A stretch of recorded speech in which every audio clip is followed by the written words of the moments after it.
Appuleius, Roman philosopher, date of birth unknown, but he died in about 180 CE. Life is like a box of chocolates. You never know what you're gonna get. There are people who have been given a life full of blessings, and there are others who have had to suffer greatly. Some are born into wealth and luxury, while others have to start from nothing.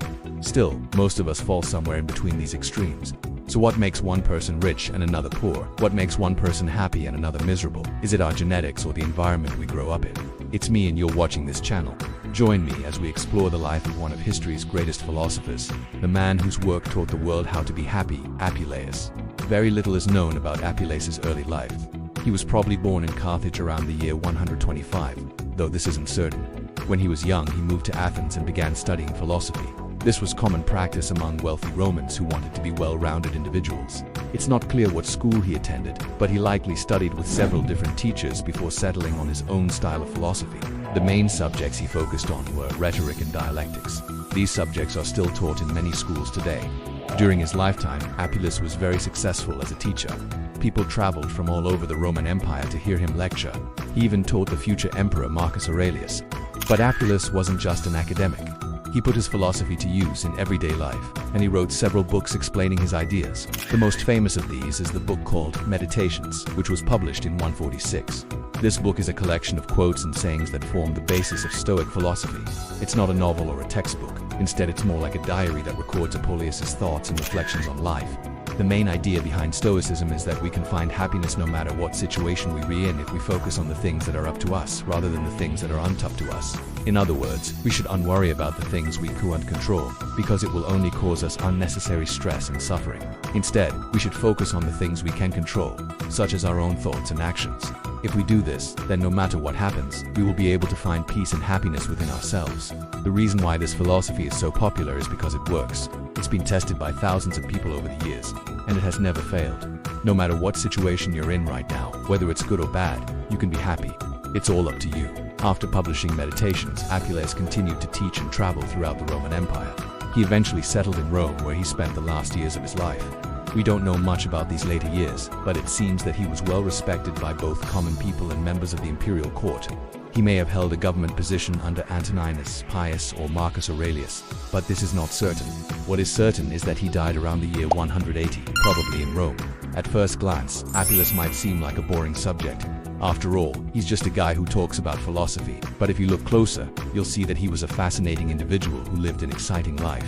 He traveled all over the Roman Empire, met all kinds of interesting people, and even taught the future Emperor Marcus Aurelius. His philosophy is still relevant today and can help anyone who's struggling to find happiness in their life. So next time you think philosophy is boring, remember the story of Appuleius and how he changed the world by teaching people how to be happy.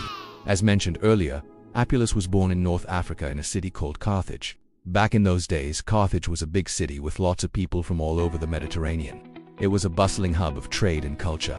As a young boy, Appuleius would walk around the city with his father, a grain merchant, and watch the merchants from all over the empire come and go. When Appuleius was old enough, his father sent him to study in Athens.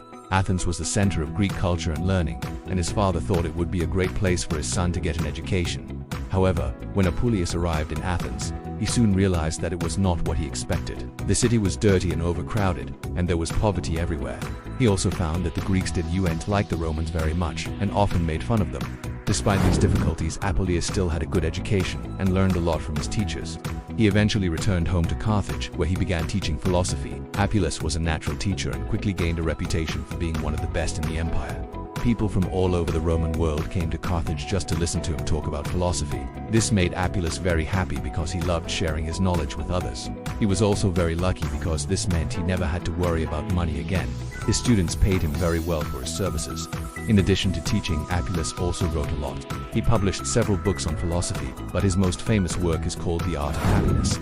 This book is a collection of quotes and sayings that summarize Appuleius' philosophy. The main idea is that we can be happy no matter what situation we're in if we focus on the things that are up to us rather than the things that are up to us.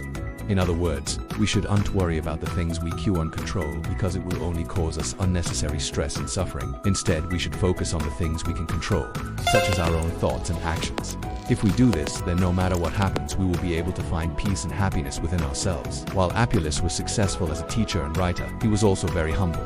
He never forgot that he was just a simple philosopher and never let his fame go to his head. He was always willing to help others and never turned away someone who was seeking his wisdom. For example, one day a poor woman came to Appuleius and asked him to help her son who was addicted to gambling. Appuleius didn't hesitate. He took the woman and her son aside and gave them some advice. He told the young man that gambling was a dangerous habit that could ruin his life, but also told him that it wasn't too late to turn things around. The young man listened to Appuleius' advice and eventually became a successful businessman. The mother was so grateful to Appuleius for helping her son that she wrote a book about it and dedicated it to him. Unfortunately, not everyone appreciated Appuleius and his philosophy. Some people thought he was a troublemaker and tried to get him in trouble with the authorities. However, Appuleius was never afraid to speak his mind and continued to teach what he believed was right. One day, Appuleius was walking through the city of Carthage when he saw a group of soldiers beating up a slave. The slave had done nothing wrong, and Appuleius was outraged. He stopped and told the soldiers to leave the slave alone. The soldiers ignored him and continued to beat the slave. Enraged, Appuleius pushed one of the soldiers and punched another. The soldiers were furious and arrested Appuleius, accusing him of assaulting them. Appuleius was taken to court, but he didn't defend himself. He simply stood up in front of the judge and said, "I am a Roman citizen, and I have done nothing wrong." The judge saw that Appuleius was innocent and set him free. However, this made Appuleius unpopular with the Roman authorities and they began persecuting him. They took away his citizenship and banned him from teaching. But Appuleius didn't give up. He continued to teach in secret and even wrote more books. His persecution only lasted for a few years, and after that, he was allowed to return to Rome.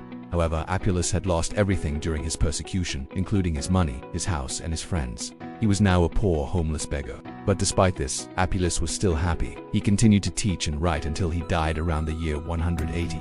Appuleius is an important figure in Roman history because he was one of the first philosophers to make Stoicism popular.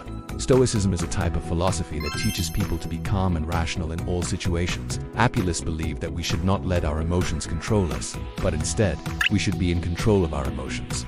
He also believed that we should be tolerant of other people's beliefs and not let our anger get the better of us. Appuleius' ideas were very influential and helped shape the Roman Empire in many ways. For example, his ideas about Stoicism influenced the Emperor Marcus Aurelius, who wrote his own book about Stoic philosophy. Aurelius' book, Meditations, is still read today by millions of people looking for guidance on how to live a good life. So next time you're feeling stressed or upset, remember Appuleius and his philosophy. Try to stay calm and rational and remember that your emotions are in your control, not the other way around. And if you want to learn more about Appuleius and his philosophy, I highly recommend reading his book, The Art of Happiness. It's a quick and easy read that can help change your life for the better. Thanks for watching. If you enjoyed this video, please like and share it with your friends. Also, don't forget to subscribe for more videos like this in the future.